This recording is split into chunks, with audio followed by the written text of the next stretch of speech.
കർമ്മനിരതയുടെ സായുജ്യ ജീവിതം.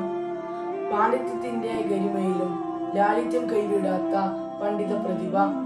സമസ്തയുടെ ജീവനാടി. ഉസ്താദുമാരുടെ ഉസ്താദായ കോട്ടുമല അബൂബക്കർ മുസ്ലിയാരുടെ പുത്രൻ കോട്ടുമല ബാപ്പു മുസ്ലിയാർ. സമസ്ത കേരള ജമിയത്തുൽ ഉലമയുടെ 85-90 വാർഷിക സമ്മേളനങ്ങൾ ചരിത്ര വിജയമാകുന്നതിലെ ചാലകശക്തി ബാപ്പു മുസ്ലിയാറായിരുന്നു. സമസ്ത ജനറൽ സെക്രട്ടറി ചെറുശ്ശേരി ജൈനുദ്ദീൻ മുസ്ലിയാർ രോഗശൈലിയിലായിരിക്കെ 90-ാം വാർഷികം ആലപ്പുഴ പോലൊരു തെക്കൻ ജില്ലയിൽ വിജയിക്കുമെന്ന് പലരും ചോദിച്ചു. സമസ്തയുടെ ജിഹയായ സുപ്രഭാത ദിനപത്രം നടപ്പിൽ വരുത്തിയ അതേ കർമ്മകുശലതയിൽ 90-ാം വാർഷിക മഹാസമ്മേളനത്തിൽ ജൈനുൽ ഉലമക്ക് ആയിരങ്ങൾ ആമീൻ പറഞ്ഞു.